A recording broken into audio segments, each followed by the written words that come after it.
प्रिय विद्यार्थियों, आज हम हमारे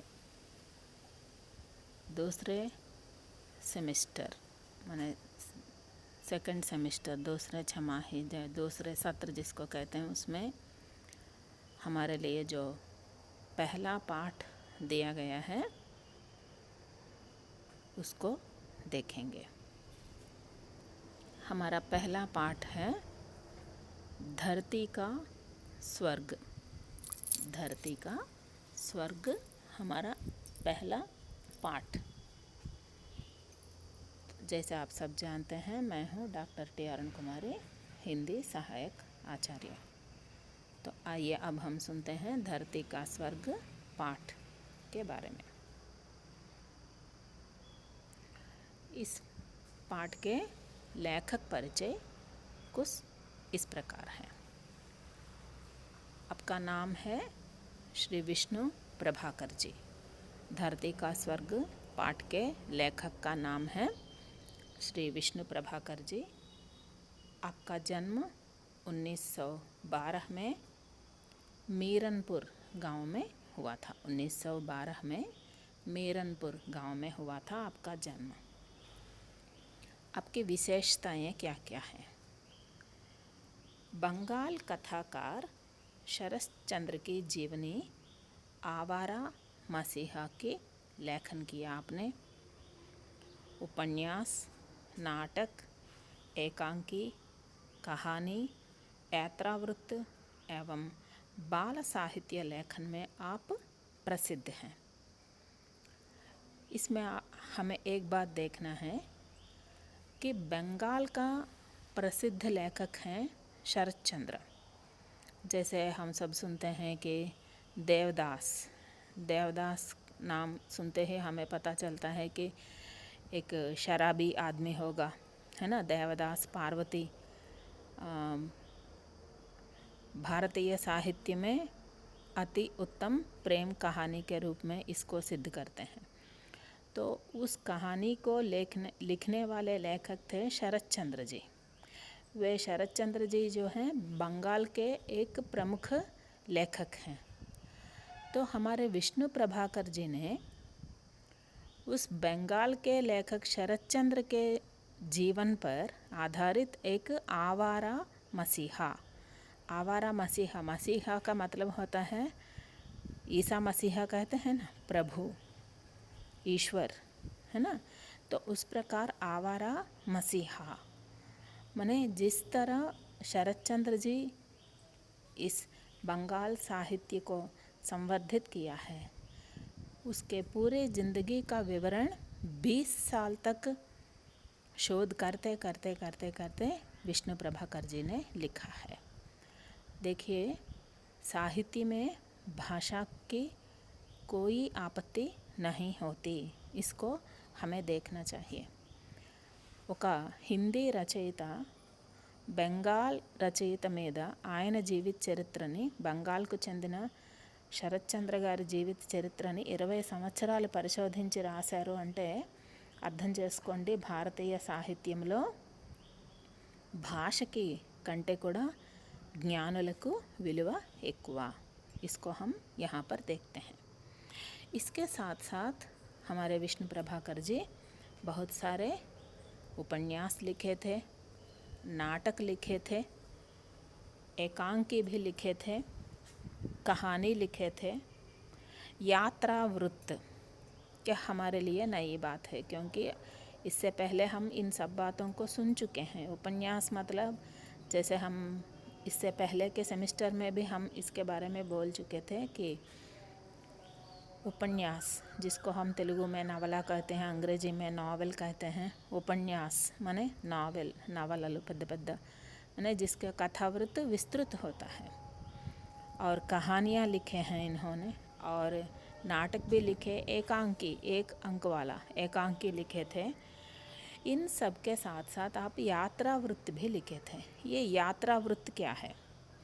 जो पाठ आज हम पढ़ने जा रहे हैं यह यात्रावृत्त ही है। यात्रावृत्त का अर्थ क्या है कि लेखक कोई भी प्रदेश की यात्रा करता है और वहाँ जाने के बाद वे जिन जिन चीज़ों को देखते हैं, अनुभव करते हैं, उन चीज़ों का विवरण हमें देते हैं, पाठकों तक पहुँचाते हैं। इस प्रकार की रचना को हम यात्रावृत्त कहते हैं। हिंदी में यात्रावृत्त लेखन करने वाले बहुत सारे लेखक हैं, फिर भी विष्णु प्रभाकर का नाम पहले दर्जे में लिया जाता है। तो जो पाठ आज हम पढ़ने जा रहे हैं, धरती का स्वर्ग, वह भी एक यात्रावृत्त ही मानी जाती है। तो इनके साथ ये बाल साहित्य लेखन में भी सुप्रसिद्ध हैं। बाल साहित्य मतलब बच्चों के लिए आवश्यक कहानियाँ या फिर कथा लिखना। बच्चों की रुचि अलग होती है, बड़ों की रुचि अलग होती है। जब हम बच्चे होते थे तब हमारी कथा सुनने की विधि अलग होती थी। उस समय हमें कौन सी कथाएं अच्छे लगते थे कि राजा होना, रानी होना, छूमंतर, जादू, है ना। लेकिन इस उम्र में आकर हम उस प्रकार की कहानियों को पसंद नहीं करते। लेकिन बच्चों को क्या है कि नीति जो है, नीति के रूप में, एक नारे के रूप में दे देंगे तो बच्चे स्वीकार नहीं करते। तो उनके लिए क्या करना है, उस नीति को एक कथा के रूप में, वो भी हो सके तो जानवरों के बीच, जैसे हम पंचतंत्र की कहानियाँ सुनते हैं ना, उस तरह बाल साहित्य लेखन में भी हमारे विष्णु प्रभाकर जी बहुत आगे आए हैं। और आपको कौन कौन से पुरस्कार प्राप्त हुए हैं देखिए। साहित्य अकादमी पुरस्कार, पद्म भूषण पुरस्कार आदि बहुत सारे पुरस्कार आपको प्राप्त हुए हैं। एक विशेषज्ञ के रूप में हम श्री विष्णु प्रभाकर जी को देखते हैं। मैं आपसे एक बात कहना चाहती हूँ कि श्री विष्णु प्रभाकर जी के कथा साहित्य पर मैंने एमफिल भी किया है। मैंने मेरे एक प्रकार से बोले तो फेवरेट राइटर कहते हैं ना, मनपसंद लेखक, उस प्रकार मेरे मनपसंद लेखक हैं, प्रिय लेखक भी हैं विष्णु प्रभाकर जी। और आपका निधन 11 अप्रैल 1909 को हुआ था, आपका निधन, मरणम। तो सारांश क्या है, जो पाठ आज हम देखने जा रहे हैं उसका सारांश कुछ इस प्रकार है कि संसार भर में भारत को विशेष स्थान है। हम माने या ना माने, कुछ लोग तो भारत की निंदा करते हैं, ये कौन सा देश है, देश ने हमें क्या दिया, ऐसे बोलते हैं। लेकिन लेखक का कहना क्या है कि संसार भर में भारत को విశేష స్థాన్ है। ప్రపంచంలో భారతదేశానికి చాలా గొప్ప పేరు ఉంది, ఒక ఉన్నతమైన స్థానం ఇవ్వబడింది। कश्मीर धरती में स्वर्ग जैसा लगता है। तो हम अब तक यही बोल रहे थे कि धरती का स्वर्ग, धरती का स्वर्ग। ये स्वर्ग क्या होता है?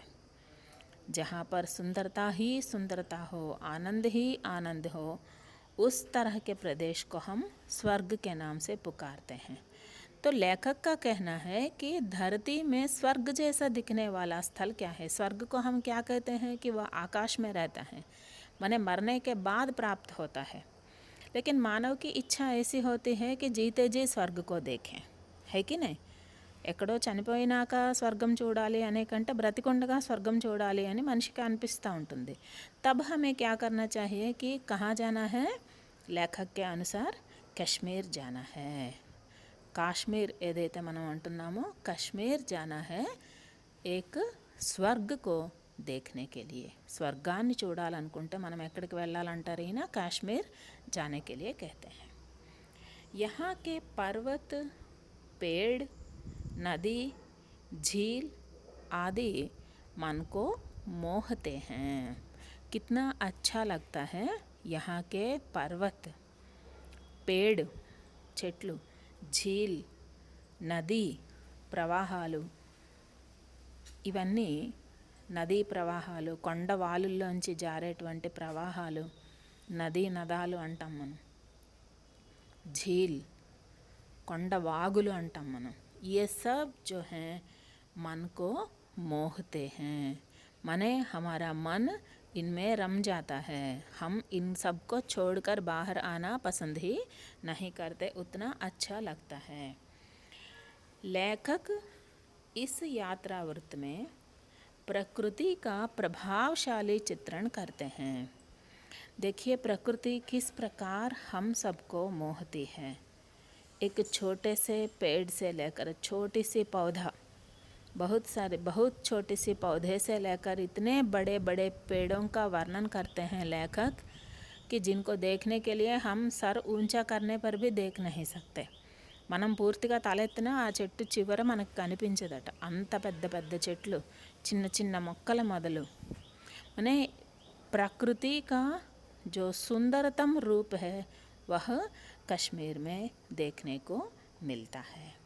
इसका अर्थ क्या है बेटा, जब भी देखो मानव पर प्रभाव डालने वाले सबसे उत्तम चीज़ होती है प्रकृति, क्योंकि प्रकृति से मानव कभी भी अलग नहीं हो सकता।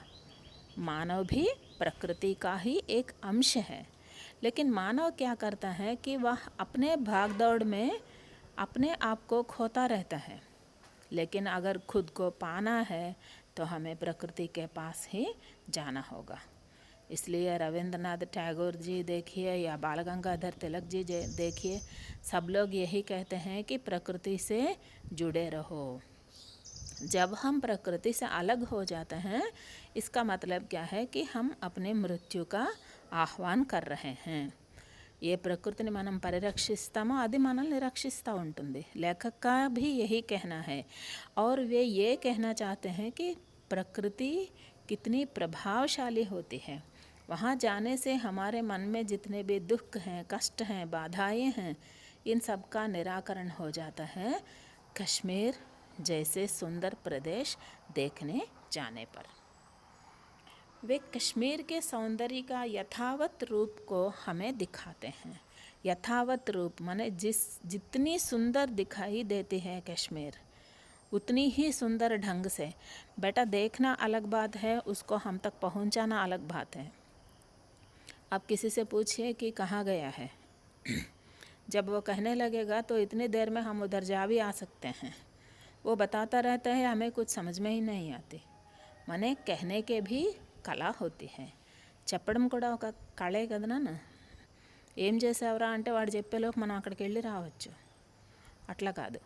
यहाँ पर लेखक प्रकृति और कश्मीर के सौंदर्य का यथावत रूप चित्रित करते हैं। जिस प्रकार वे देखते हैं उसी प्रकार के रूप का चित्रण वे इस पाठ में करते हैं। इस घाटी में चीड़, देवदार, अखरोट, बादाम आदि वृक्ष अधिक होते हैं। विभिन्न प्रकार के वृक्ष यहाँ पर पाया जाता है, जैसे कि कश्मीर में, क्योंकि कश्मीर जो है वह बहुत सारी वादियों से भरा हुआ है। यहाँ पर प्रकृति अपने विस्तृत रूप में पल्लवित हुई है। तो ऐसे कहते हैं कि यहाँ कोई वृक्ष ना है ऐसा हम कह नहीं सकते। ఇక్కడ లేని చెట్టు లేదు అని అంటారు। అంత माने उतने अद्भुत रूप से विभिन्न प्रकार के पेड़, जैसे कि चीड़, దేవదార్ వృక్షాలను చదువుతాం మనం। అవి దేవతల బిడ్డలు అని పార్వతీదేవి సొంత పిల్లల్లా చూసుకుంది అని చెప్తారు कि माँ पार्वती जो है देवदार वृक्षों को अपने बच्चों के समान पालती थी, ऐसा कहते हैं। उसी प्रकार अखरोट जो फल हम खाते हैं, अखरोट फल, और बादाम हम रोज़ खाते हैं, बादाम है ना। तो इस प्रकार के विभिन्न प्रकार के पेड़ वहाँ पर, जैसे कि सैनिक खड़े होते हैं ना, उस प्रकार खड़े होकर हमारा स्वागत करते रहते हैं। लेखक ऐसा कहते हैं। केसर की खुशबू मन को मोहती है। कश्मीर में जो खेत अत्यधिक होता है, जो हम अत्यधिक रूप से पाते हैं, वो है केसर। केसर माने कुंकुम पुव्वु जिसको कहते हैं तेलुगु में। यह जो है अत्यंत कास्टली कहते हैं ना, सबसे प्रिय कह सकते हैं, सबसे प्रिय। महंगी या फिर महंगी कह सकते हैं, यह सबसे महंगी, ज़्यादा महंगा है इसका, ऐसा एक సుగంధ ద్రవ్య మానా జాతా है। అన్నిటికంటే ఎక్కువ ఖరీదైనది ఏమి అంటే కుంకుమ పువ్వే। जब हम 1000 रुपये देते हैं वो तो वह चुटकी भर देता है उसका, लेकिन उसकी खुशबू वह तो सारे दुनिया को मोह लेती है, उतना अच्छा रहता है उसकी खुशबू। इसको दूध में मिलाकर पिएंगे तो सुंदरता बढ़ जाती है, इसलिए जब औरत माँ बनने जाती है तब उसको पिलाते हैं कि पैदा होने वाला बच्चा सुंदर पैदा हो। कभी आप सुने भी होंगे इसके बारे में। बहुत ही महंगाई है इसका, उस प्रकार की माने खाने के चीज़ों में भी मिलाते हैं लेकिन बहुत कम, क्योंकि इसकी महंगाई ज़्यादा है। उस खेत जो है माने के केसर की फसल जो है वह सबसे ज़्यादा हमारे कश्मीर के प्रदेशों में सबसे ज़्यादा होता है केसर का फसल। जब भी हम उधर से निकलते हैं, उस प्रदेश से निकलते हैं, तो उसकी खुशबू उसको सहकर बाहर आना हमारे लिए बहुत मुश्किल काम हो जाता है। मतलब क्या है, हम केसर के उस फसल से दूर रह नहीं पाते, उतना सुंदर मनमोहक सुगंध है उसका। बेटा ये सब बातें एक तरफ रखने दीजिए, इससे भी ज़्यादा और कुछ प्राप्त हुआ है कश्मीर से हमको। क्या है देखिए, कालिदास, मम्मट, सोमदेव, क्षेमेंद्र आदि महान कवि कश्मीर से प्रेरणा पाकर काव्य रचना करते थे। देखिए, एक प्रदेश साधारण मानव को मन मोहना एक बात है, लेकिन महान महान कवियों के लिए भी यह प्रेरणादायक रहा है कश्मीर का प्रदेश। जैसे हम संस्कृत के महान कवियों को देखते हैं, अति उत्तम एवं अत्यंत सुप्रसिद्ध कवि हैं भारतीय साहित्य के। उनमें हम देखेंगे कालिदास, मम्मट जो हैं वो हिंदी के सुप्रसिद्ध कवि हैं, सोमदेव, क्षेमेंद्र, मम्मट माने ये भी संस्कृत के ही सुप्रसिद्ध कवि हैं। सोमदेव, क्षेमेंद्र, ये सब जो हैं महान कवि, भारतीय महान कवि, ये सब कश्मीर से प्रेरणा पाकर अपने काव्यों की रचना किए। माने एक प्रदेश जो कश्मीर जिसको हम आज कह रहे हैं, वह प्रदेश इतना अच्छा है, उसको देखने से मन मोहता है, साथ साथ वह अपनी सुंदरता से कवियों के लिए प्रेरणादायक बनी है। माने कश्मीर को, इसकी सुंदरता को देखकर बहुत सारे कवि अपने काव्यों की रचना भी करते थे। यहाँ के झीलों में नावों पर सामान रखकर व्यापार किया जाता है। फिर से देखिए, यहाँ के झीलों में नावों पर सामान रखकर व्यापार किया जाता है। यह तो आधुनिकता के बाद ये सब होने लगा कि यह झीलों पर ही, वहाँ पर घर भी लकड़े के ही बनाते हैं, क्योंकि सदा ये पानी में ही भरे रहते हैं। कश्मीर की वादियाँ और कश्मीर की झीलें दोनों सुप्रसिद्ध हैं। కాల్వలు అంటాం చూడండి మనం, ప్రవాహాలు వచ్చిన తర్వాత అవి చిన్న చిన్న నది పాయల్లాగా వస్తుంటాయి, కాల్వలు అంటాం।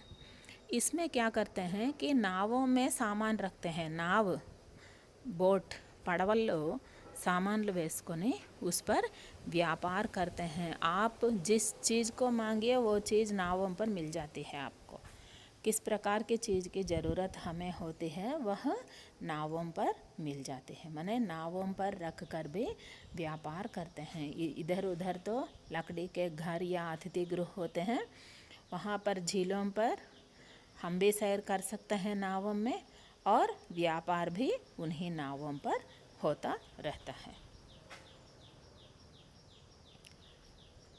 हमारे लेखक जी से एक विदेशी व्यक्ति मिलता है और वो विदेशी व्यक्ति पूछता है कि कभी तू जर्मन गया?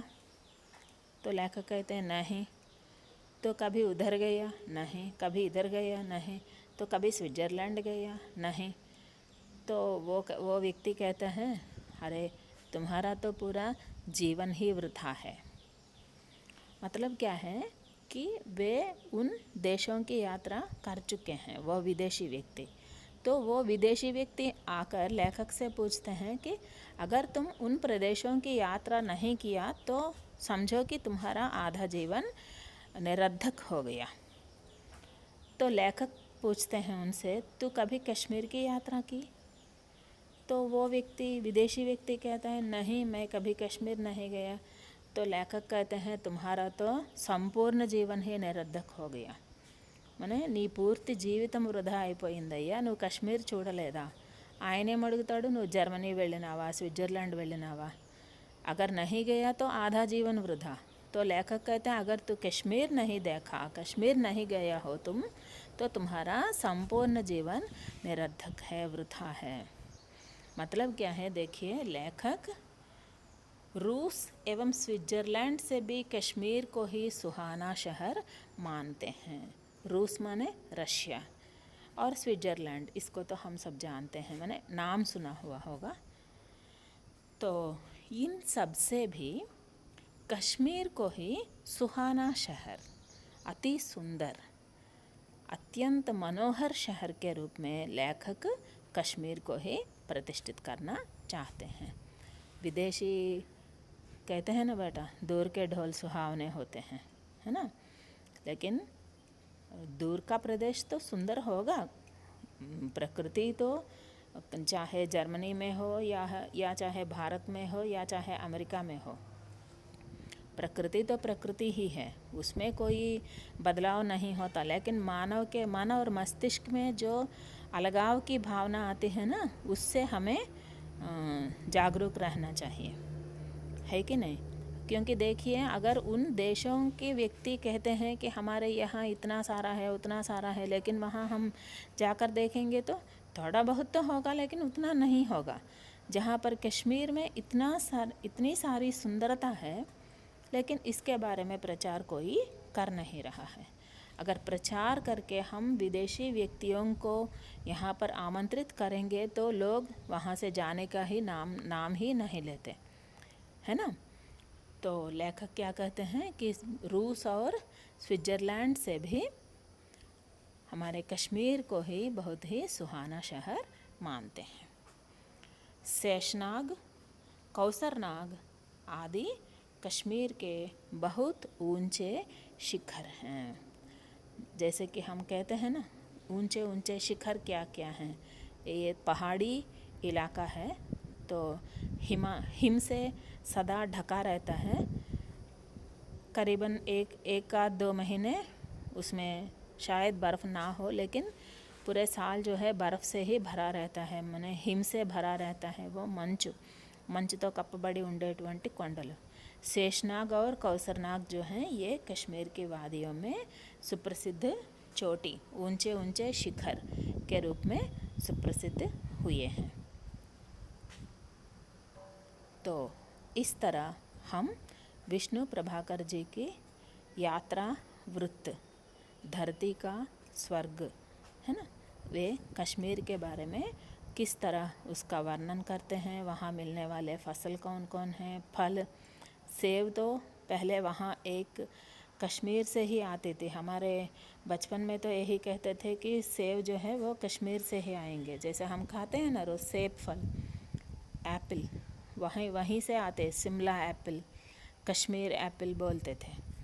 लेकिन आजकल जो है वो कृत्रिम विधा में कहीं ना कहीं मिलता ही रहता है आजकल, लेकिन वहाँ क्या फसल जो है जिसको कहते हैं ना स्टैंडर्ड मानक जिसको कहते हैं ना, वो तो वहीं का ही सुप्रसिद्ध है। उस प्रकार हम क्या देखते हैं कि शेषनाग और कासरनाग यहाँ के ऊंचे शिखर हैं। देवदारू, चीड़, बादम, अखरोट आदि महान वृक्ष यहाँ पर मिलते हैं और विभिन्न प्रकार की झीलें होती हैं और उनमें नावों में सामान रख कर व्यापार किया जाता है।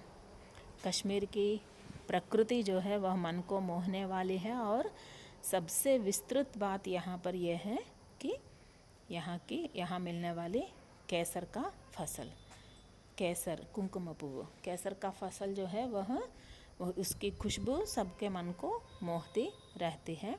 और यहाँ की प्रकृति जब हम जाएंगे तो वह हमें छोड़ने का नाम ही नहीं लेती। हम उस प्रदेश को छोड़कर हम घर आना पसंद ही नहीं करते।